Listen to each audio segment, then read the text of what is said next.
Fanatics isn't just our name, it's who we are. Loyal, passionate fans dedicated to our favorite teams and to the sports we love. That's why we're honored to be able to offer fans the world's largest collection of official sports apparel and sports jerseys from all the leagues, teams, and players you love. We feature a wide selection of gear from every league, including NFL, MLB, NBA, NHL, and NCAA merchandise, which allows us to serve fans of football, baseball, hockey, basketball, lacrosse, soccer, golf, and everything else that gets your heart pumping. Go to fanatics.com by using the QR code on your screen right now to celebrate your teams.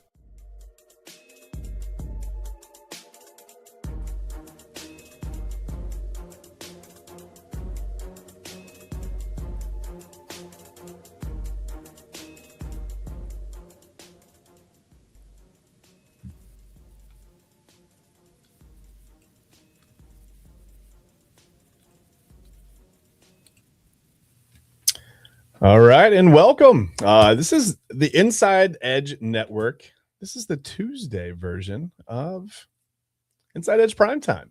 Looks a little bit different than you're used to. I'm your host. I'm Chad Bryan. Had a little back and forth plan with my man Eli Moon, but he had something come up. He was unable to make it. So you got me tonight. That's what it is. You got me. It's about a little after 10.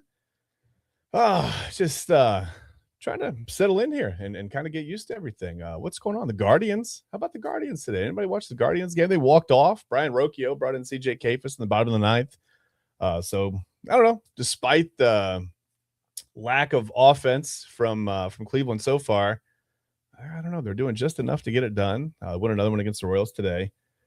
So it's not so bad. Got a series against my Braves coming up. I don't know. I don't know if I'm worried about the Guardians or I'm worried about the Browns. I'm not sure how to feel about that series, to be honest with you. It's down in Atlanta. I'm going to try to catch it. To be honest with you, I haven't paid for any of the streaming services yet. It annoys me that it's not like the old days, right? You can't just throw on TBS and watch the Braves anytime you want.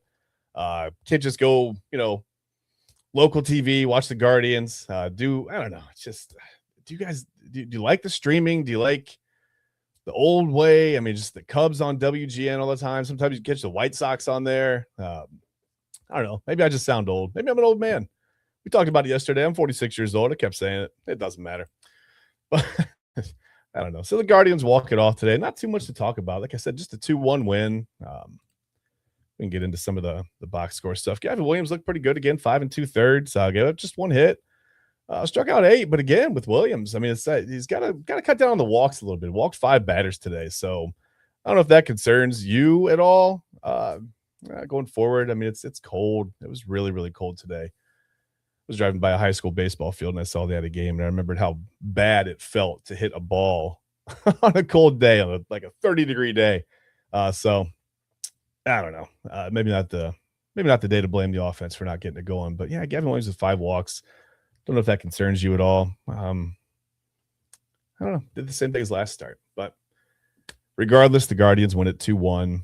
What else are we going to talk about today? We got to it's almost the end of the NBA season, and I want to talk about the Cavs in a little bit. I want to talk about they're pretty much a lock to play the Hawks in the first round of the playoffs right now. I don't know if that's I don't know what you want.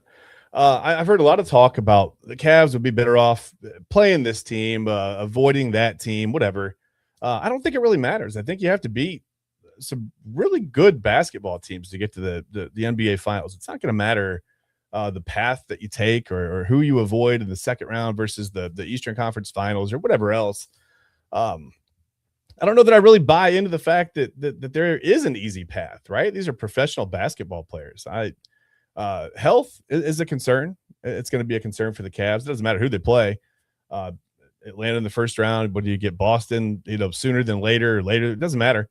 If they're not healthy, they're going to have some issues. So I wanted to ask Eli how he felt about the Cavs' health going into the playoffs, but we will hold that for tomorrow night. We'll have that discussion tomorrow. Let me take a quick break.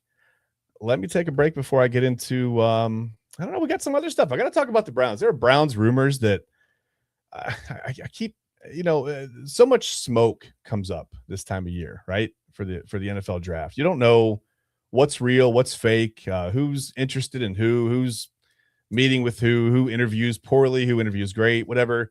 Do they even do the Wonderlic test anymore? Do they have a different thing? I don't even know. But you hear so many rumors, and I heard a Browns rumor that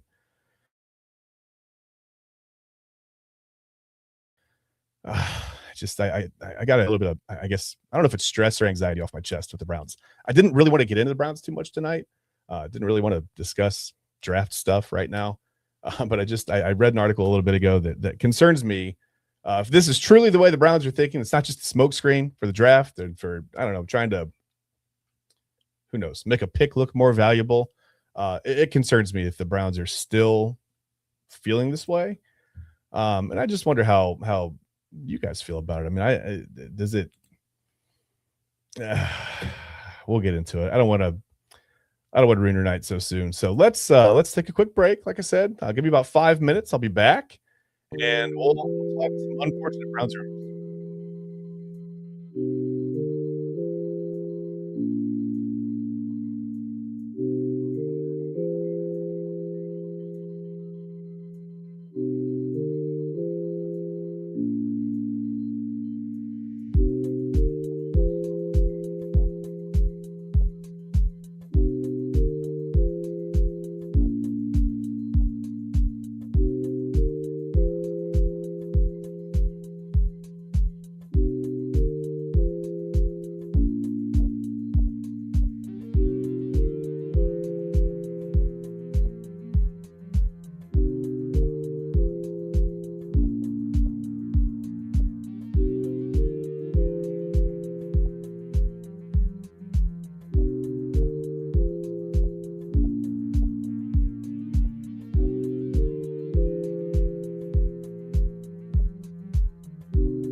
Whether you're searching for a baseball autographed by your favorite World Series slugger, a signed football by an iconic Hall of Famer, or the jersey of a world-famous soccer star, you've come to the right place.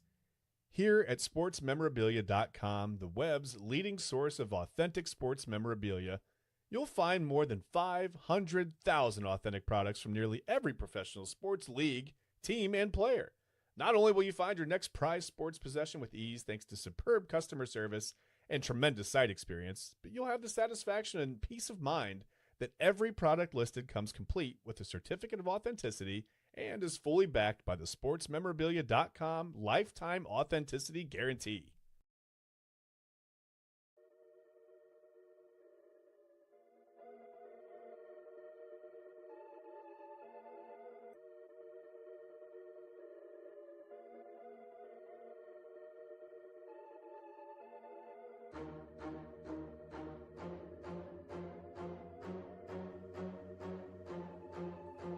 All right.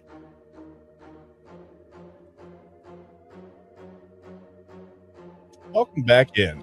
So before the break, talked about some Browns rumors, and it just I wouldn't say it worries me. Okay, so here I'm a little bit older. Okay, I watched the Browns in the '80s. I watched Bernie Kosar. I watched the Browns, get to the AFC Championship game multiple times. Right. I lived through the drive. I lived through the fumble. I lived through all of that stuff, and I said, you know what? I'm not doing that anymore. I'm not going to associate myself. That was painful. I'm not doing it. So when the Browns moved away, I finally was able to kind of peel myself away because there were no the Browns were no more, right? Couldn't root for the Browns. They weren't there. So I kind of gravitated toward the Raiders a little bit. I said, you know what? No one can accuse me of being a front runner if I root for the Raiders. That's fair, right? They were terrible at the time. They ended up going to a Super Bowl and kind of losing embarrassingly, I think. They had traded their head coach, didn't change any calls, terminology, signs, anything. So in that Super Bowl against Tampa Bay, about halfway through, coaching staff figured out what was going on. Raiders were toast, and it looked like you could tell on the field it was not good.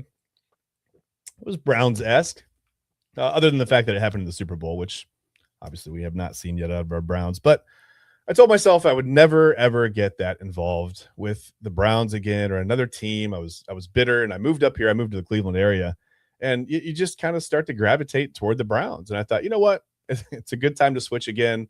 The Raiders are terrible. The Browns are terrible. Again, you can't accuse me of being a front runner. So I made the switch back to the Browns because I'm here, right? I'm Cleveland. Might as well root for the Browns and watch them every Sunday. And I say every Sunday because it's not often that they get the Thursday game. I don't get any Monday night games. That's not going to happen. So I slowly started to get reinvested into the Browns. And now, I do this. I talk about the Browns. I have to pay attention to them. Whether I like them or not, whether I'm mad at them, whether I'm, happy with what they do, I question their decisions, whatever it is. I still got to watch them. I got to pay attention to them because if you really pay attention, they give you some pretty newsworthy stuff. At least they're entertaining. It may not put a lot of W's on the board, but hopefully we're getting that turned around. So the draft is coming up, and we've been talking about it. We'll get to the Sunday Sports Show. We're gonna do we'll go over our mock drafts coming up here, leading up to the draft, just to maybe to let you guys know where our heads at, and you can yell at us and say, "How could you not take so?" Well, it doesn't matter. We'll talk about that when we get to it. But I'm hearing rumors now that the Browns like Utah offensive lineman Spencer Fano. He's a right tackle. And there are thoughts that if the Browns were to take him at 6 or wherever, that they would move him possibly. Stop me if you've heard this before.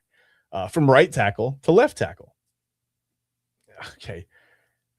Do you remember Jedrick Wills? That experiment that failed here once. It makes me we're sliding right tackles over to left tackle like it's our job. It hasn't worked. DeJuan Jones moved over, did okay, got hurt, whatever, couldn't stay on the field. That's not necessarily a failure at the position, but it just leaves a bad taste in my mouth to hear that with all the talent on the board, all that I know the Browns have a good whatever, they need help on the offense, but We've talked about it. Maybe this isn't the year to stack up on offense. Maybe this is the year to even strengthen the defense a little bit further. It appears that Myles Garrett is staying put so far. All the signs point to that not being the case, but he's still here. He's here for now. So you can strengthen the defense. You can do whatever. Carnell Tate's there. Any number of receivers. Anyone's there at 6. And we're talking about moving a right tackle to a left tackle with the first round pick. And that like I said, that experiment has failed before. I don't want to see that again. I'd rather take a shot on a receiver and say, hey, maybe the offense doesn't blossom until whatever, 2027, 2028, whatever it is. Give guys time to develop together. We're talking about Ty Simpson at 6. I mean, there are all kinds of crazy rumors flying around, and I don't think Ty Simpson's a bad guy. He may not even be a bad quarterback. I just think adding another young quarterback to this team now, I don't know. I can't envision a quarterback room with a guy who hasn't played in I don't know how long meaningful football in 7 years. He's played a few games here and there for the Browns and looked okay once or twice. He's got a lot of money coming to him, so I get the prevailing thought from ownership that, hey, let's get our money's worth. But I mean, are you, if you go 2-15 with the guy at the quarterback, are you getting your money's worth? Is that even? I don't know. You've got 2 second-year guys, Shedeur Sanders and Dylan Gabriel. We don't know what's going to come of them. Shedeur Sanders is in the building every day, and no one's apparently seen Dylan Gabriel. I don't know what that's about. Whatever. Maybe one guy's more engaged than the other. Fine, I get it. It was a weird year last year. So now you're telling me that we're going to add another rookie quarterback to that mix. That room is going to consist of nobody with over, 10, 12 games of experience in the actual NFL over the last 3 seasons. I don't know if that makes me very comfortable. And I get it. We talk about all the time on this network. Eli and I say, and I've said it on the Sunday Sports Show, that this probably isn't the year for the Browns to win, right? We're not looking for the Browns to instantly turn it around and go 12-5 and, win the division and return to the glory days of the AFC Championship games and whatever else. If they do, that's great. I don't see that coming. I don't see the roster, being, improved that much to make me think that, they're going to go from 5-12 to 12-5. That would be a huge turnaround. The NFL is built for parity. We know that. The Browns just don't ever really seem to do a good job of taking advantage of that system for whatever reason. And it makes you wonder, who makes those decisions? Why are those decisions being made? We blamed Paul DePodesta for a long time for the analytics part of it. He's gone now. I saw someone post the other day that, Todd Monken would be reporting directly to Andrew Berry. So now finally the Browns have a whole franchise that's GM central, right? It's run by the GM. But I mean, I think everybody knows that Jimmy Haslam's going to run this, right? Andrew Berry's not going to make those final decisions when it comes down to it. I'm sure he'll be, given some decision-making capacity, but we all know when there's a questionable decision, where do we all go? We all blame Jimmy Haslam. It's what we do. So I think until that changes, and maybe we're totally wrong. Maybe I'm totally wrong. Maybe it's been Andrew Berry and all the GMs all along, but it seems like there's a pattern, right? So what hasn't changed? The ownership. I think it's the easy thing to do to blame it on Jimmy Haslam. You make rash decisions, and the trade for Deshaun Watson was a nightmare. And we've gone from, excitement from some people. Some people were, obviously morally against Watson for good reason. We don't know exactly what's going on there, but I think a lot of people felt a certain way, and that's, it's certainly understandable. But we've gone from that excitement of a big trade to like, oh, it's him. Okay, well, all right. Hasn't really played in 2 years, and he came here and didn't look good, right? Injured. It didn't go well. We've gone from that to our owner admitting that it was a swing and a miss, that they tried something and it didn't work out. Swing and a miss, right? We're gonna go back to the drawing board. And now fast forward to, we're in the middle of the offseason coming up on the draft, and well, wait a minute. We might be able to redeem the swing and miss. Maybe, I don't know. We asked for the replay and it was a foul ball. We didn't strike out, right? Now we have a chance to maybe get on base with it. I don't know. I just feel like a team with Deshaun Watson as the starter makes me uncomfortable. I don't know about Dylan Gabriel. I mean, I suppose, you can progress. I don't know if he's not in the building. I'm not sure how much, real ground he can gain. Shador Sanders seems to be all in. He's in the building almost every day, according to Todd Monken. I mean, that's great. I don't know exactly what he's doing, if he's just throwing or I don't know. Who knows? But he's there, I guess, and that's the point. He's engaged and he's into it mentally, physically. He's actually into it. That makes me feel comfortable. Yeah, he looked really bad at times last year. Let's be honest. But he also had flashes where I thought he looked like he could be better than Dylan Gabriel. The vertical game certainly was better than Gabriel's. Gabriel had a little trouble throwing the ball down the field. Sanders didn't. I think that was the biggest difference for me, is that you could see a Browns offense that was on the cusp, I guess, of being able to push the ball down the field. They had some offensive line challenges. We know that. Injuries and age and just, that offensive line was decimated last year. They didn't play well at all. Nearly last in the league. Receivers weren't great. A lot of drop passes the last 2 seasons overall. And guys just, I think the offense was, maybe they were just out of time, out of tune. I'm not really sure what it was. It just didn't look good, right? Nobody was really working together with each other well. And when the offensive line breaks down immediately, there's not much an offense can do to move the football. So it's hard to blame the quarterback. He showed flashes. I get it. A lot of people want to move on already. I'm not sure that that's the right decision. I don't think taking Ty Simpson at 6 is a good decision. I don't think taking a right tackle and trying to move him to the left side at 6 is a good decision. Let's just stick with, what your gut tells you. I mean, for once, trust the eye test. The Browns are so enamored with being, somehow they want to be the smartest guy in the room. Sometimes you can't overthink these things. You have 2 first-round picks, and you just take the best guys that are available, right? Or do you? I mean, do you try to fill holes? I mean, what's the philosophy? I guess stop trying to move right tackles to left tackles. It's like taking a tight end and trying to make him a wide receiver. It feels off to me. And maybe it's because it hasn't worked here. Maybe Spencer Fano is the guy that can do it. I don't know. Maybe he would be the one guy that, hey, he's got great footwork. He can seamlessly go from the right to the left. We'll never even know. And then we'll all be saying, it'll be revisionist history. I'll say on the show, I said I loved that pick and I loved moving him to the left side. I won't say that. I'll admit to it. I will happily be wrong. If it means the Browns can finally start winning some games, win this division, get to the playoffs. Dare I even say go to the Super Bowl? It feels weird to say that when you haven't really been, past the second round and with the division round one time since they've been back.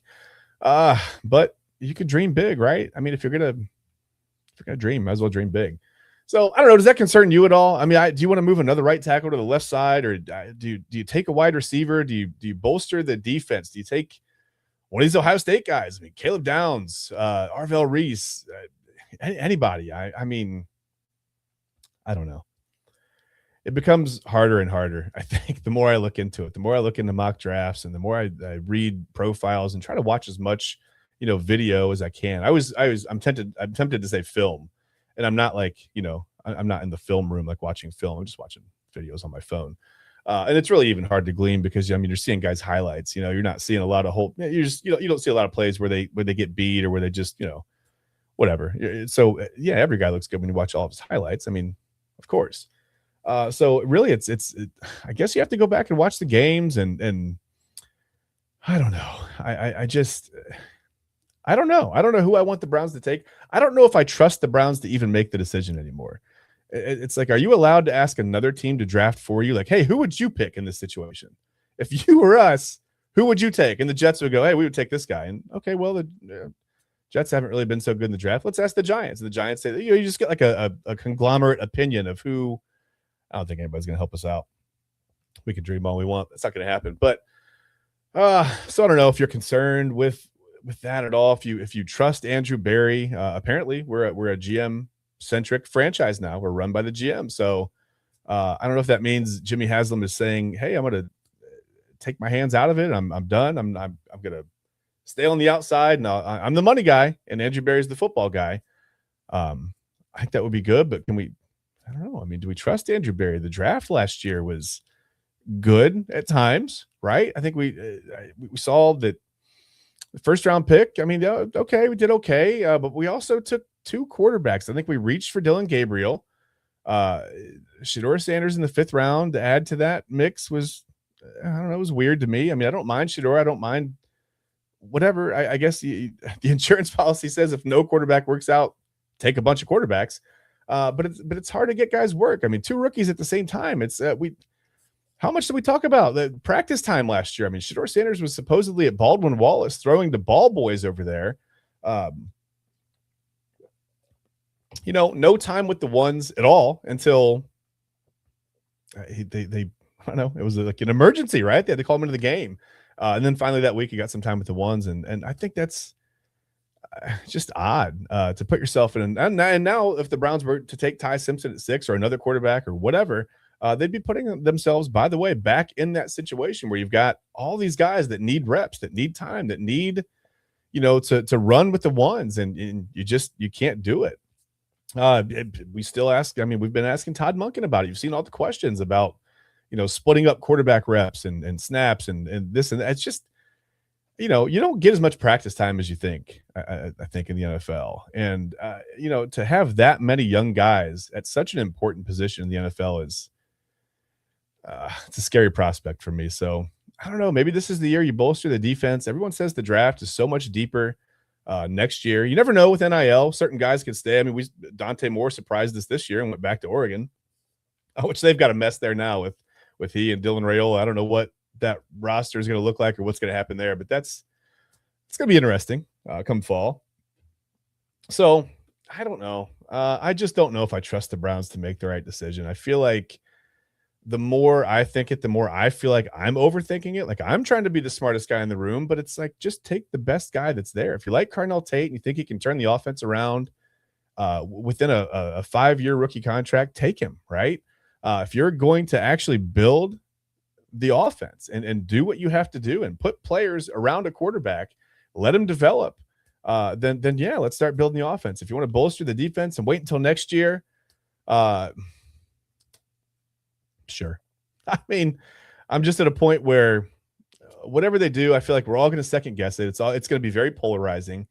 No one's going to agree on it anyway. And that's just the nature of these things. I mean, we're all not going to, half of us want a wide receiver, a third of us want a safety. I don't know. Another third of us want a linebacker and another third of us want a left tackle, right? Not a right tackle. Don't move him over. Just take a left tackle and stick him where he goes. But yeah, we're never going to agree on that stuff anyway. So it's going to be polarizing either way. Whatever they do, we're still going to argue it until the end of time or until they win a Super Bowl. And then we can say, hey, look, they finally are the smartest guys in the room. They got it done. Like I said, I can dream, right? I can dream. Unfortunately, I have to wake up. So let me take another break. I'm going to come back. It's Tuesday, so it's time for, of course, our Tuesday top 5. Won't be the same without my buddy Eli, but that's okay. That's okay. I'm going to bring you the Tuesday top 5. I got a pretty good one this week. It's it's about a way to pass time when you're I don't know, in the middle of a certain event. And we'll get to that after the break. Like I said, give me about 5 minutes here on the Inside Edge Network. I'll be right back with more Inside Edge Primetime in the Tuesday top 5.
Mosser Moments Photography is a husband and wife wedding photography team based in Cleveland, owned and operated by Ryan and Hallie Mosser. For the past 10 years, they've captured more than 100 weddings across Northeast Ohio and beyond, always working together as a true two-person team. Their style centers on authentic, emotional storytelling, documenting the real moments between two people in love and creating images that feel natural, comfortable, and true to the couple. Rooted in Northern Ohio, but inspired by their travels, Ryan and Hallie bring a warm, personal approach to every wedding day. Their work blends experience, consistency, and a genuine passion for helping couples relive their best day through timeless photography. Learn more at mossermomentsphotography.com.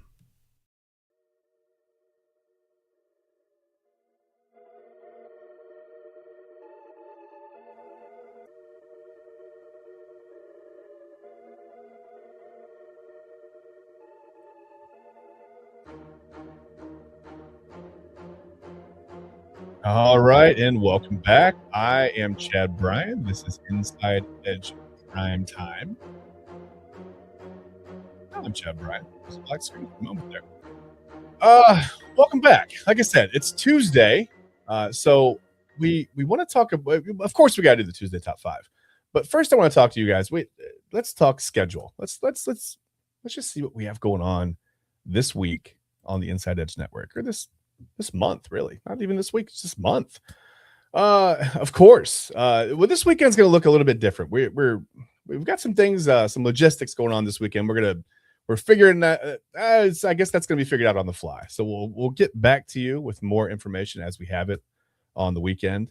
But of course, tomorrow night, I believe Anthony Alfred will be back with you on Midnight Run Wednesday night. It's hard to believe we're going to be almost the middle of the week already. I can't believe it's Tuesday. I don't know where Monday went, but I guess that's a good thing. Monday's already gone. I'm not going to. I don't miss it.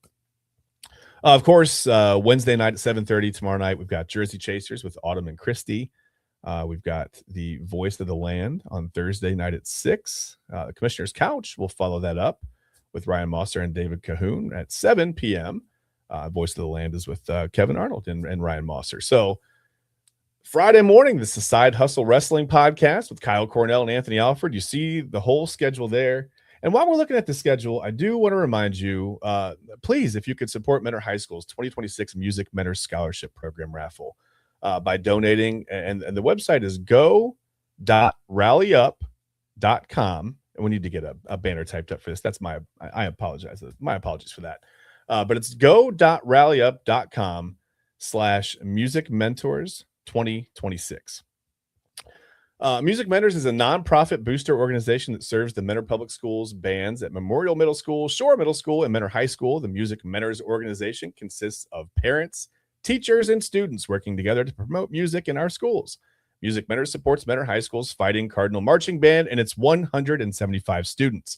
100% of the proceeds from this fundraiser will go toward the Music Mentors Scholarship Program, which provides scholarships for our band seniors. So again, that website, go to go.rallyup.com/Music Mentors 2026 to donate, and you can win some cool prizes at the 2026 Music Mentors Scholarship Program raffle. So there you go. Like I said, it's Tuesday, so we got to do the Tuesday top five. So I searched long and hard for a topic, and I thought, again, now this is a topic that works a little bit better with a co-host, a little more fun to bounce things off your co-host. But like I said, Eli was unavailable. That's okay. I'm going to do the Tuesday top five for you. And this week, I stumbled onto an article about how we pass time doing a certain event and I thought, like, I was reading it and I was like, it's changed so much since. Well, let's just get right into it. It's things to read while you number two pre-smartphone. So what did we do? How did we pass time when we couldn't sit there and I don't know, do whatever we do? Whatever you do, right? This is before Wi-Fi even reached the bathroom, right? Before you could doom scroll, before pretending you just kind of needed a minute turned into like a 45-minute, I don't know, TikTok marathon, just scrolling up and down. There was a darker, more desperate time, right, where we didn't really have the options.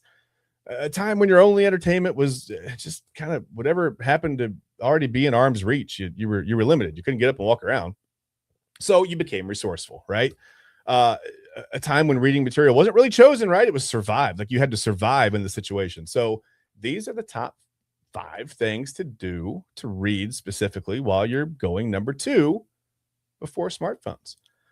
Let's get right into it. There doesn't need to be a whole lot of suspense with this. Listen, number 5 is just it's the back of the shampoo bottle, right? Let's be honest. You've never really been more invested in the phrase lather, rinse, and repeat, right? Like I used to think about that pretty deeply. Like read the bottle, you got nothing else to do. Then when you're just stuck on the toilet with, like I said, you have nothing to do. You got to read this. So suddenly you're analyzing ingredients like a chemist, right? Like, oh yeah, sodium lauryl sulfate or something, whatever. Bold choice, right? I wouldn't have gone there. I would have gone something else. And also bonus points if you rotate between like 3 or 4 different bottles just to kind of spice things up. Like it's, I don't know, bathroom book club, maybe. That doesn't sound very appealing, does it? Let's move on to number 4. Number 4 is just, it's going to be the air freshener can, right? Nothing says captivating literature like warnings written in all caps, right? You start off casually. The next thing you know, you're reading like, it says like, do not puncture or incinerate. It says it right there in the warning. I mean, I wasn't going to, but now I feel like I've been challenged.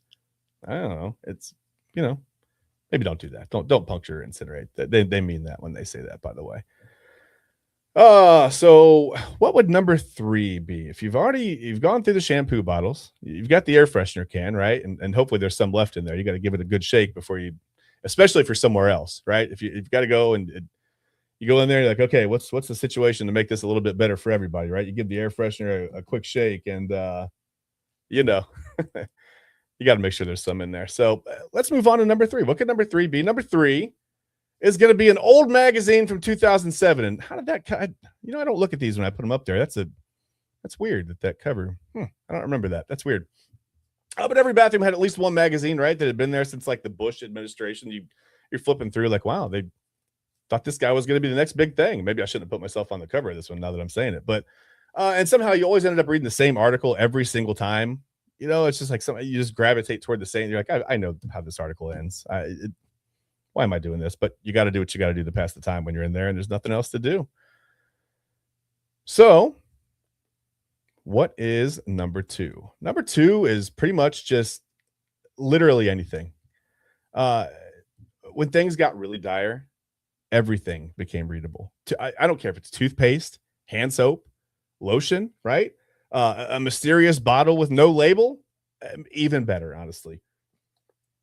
You start reading, like contains water, glycerin, sodium, something that I can't even really pronounce or spell. It's got 28 letters in it.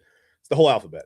And at some point, you're not even reading. You're just sounding out syllables like you're back in first grade, like trying to figure out words. It happens. Desperate times call for desperate measures, right? And desperation turns you into a bathroom scholar. It happens. So the number 1 thing to I guess read while you number 2 pre-smartphone, nothing better than the toilet paper package, right? It might tell you how to work it. There might be directions on there if you look close enough. I don't know. It's the undisputed GOAT.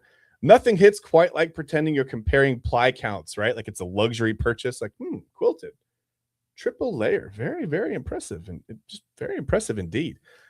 You've read the branding, the slogans, the softness guarantee. You even got the Spanish translation going on over there. You figured that out. And at this point, you're not just passing time. You're actually building a relationship with the product. And I think that's important. That's branding right there. And kids today they'll never understand the struggle. They've got their phones, their tablets, their, I don't know, laptops, whatever else they're doing in there. They walk in with all the, unlimited Wi-Fi you could possibly want. Meanwhile, we walked in with hope and left knowing the active ingredients and conditioner. So I don't know, different times, tougher times, more informed times. Dare I say, better times? I don't know. Well, we hope better times are ahead, but at least we don't have to. We don't have to read the shampoo bottles in the bathroom anymore. We've got our phones now. Unless you forget to charge it, and then that feels like a tragedy. It feels like you're stuck in there with really no help from humanity. You're cut off from everything, the whole outside world. We're just in there 25 years ago without them. But hey, you get used to it, and it becomes a little bit of a necessity, right? A little bit of a habit. Listen, that's all I've got for you guys. That's about it for this Tuesday on Inside Edge Primetime. I appreciate you sticking with me. I know sometimes it's a little more fun to hear the back and forth or whatever. I wish we need to get a call-in line. We need to have like an 800 number. You can call in or something toll free. We can talk about the Browns moving right tackles over to the left side and drafted 15 quarterbacks in the draft. And I don't know. I mean, I guess if you've got every quarterback in the draft, nothing can go wrong, right? Just develop every single one of them and see, throw it against the wall and see what sticks. Anyway, that's all I've got for you. I do want to take a moment to hear from a couple of our, especially the very first sponsor of our network, our friends at Alley Rose Fragrances. But I do want to hear from a couple of our sponsors, and then we're going to get out of here. So again, I appreciate you guys sticking with me, and we will see you, I guess, tomorrow night. Eli and I should be back on Inside Edge Primetime. So just give me a second. Like I said, we're going to hear from Alley Rose Fragrances. Hey, I got something to show you guys. Take a look. It is spring. Happy spring to all of you. Take a look at what we have here for you from AlleyRoseFragrances.com. Beautiful spring scent candles here for you. Hand poured with premium fragrance and essential oils. How about this? Our coconut soy wax candles bring fresh, uplifting spring scents to your home. Made with clean, natural ingredients, they're a mindful choice for sensitive spaces and those who love effortless seasonal fragrances. You got to check it out right now. There's the soft bloom and the lemon bar candles, all healthy ingredients, all from AlleyRoseFragrances.com. And if you're a first-time customer, use the promo code InsideEdge20. That's InsideEdge20. Get this for yourself, for your friends, family, everyone. You want a good-smelling home, AlleyRoseFragrances.com will make it happen. Again, AlleyRoseFragrances.com. Get the new spring candles. And when you order, if you're a first-time customer, InsideEdge20 is the promo code. Clean energy, bold flavors, no jitters. Clean energy, bold flavors, no jitters. See why people won't shut up about Dubby. Clean energy, no jitters or crash. Helps you lock in and focus. Over 15 absolute fire flavors to choose from. Visit Dubby.gg and use promo code InsideEdge10.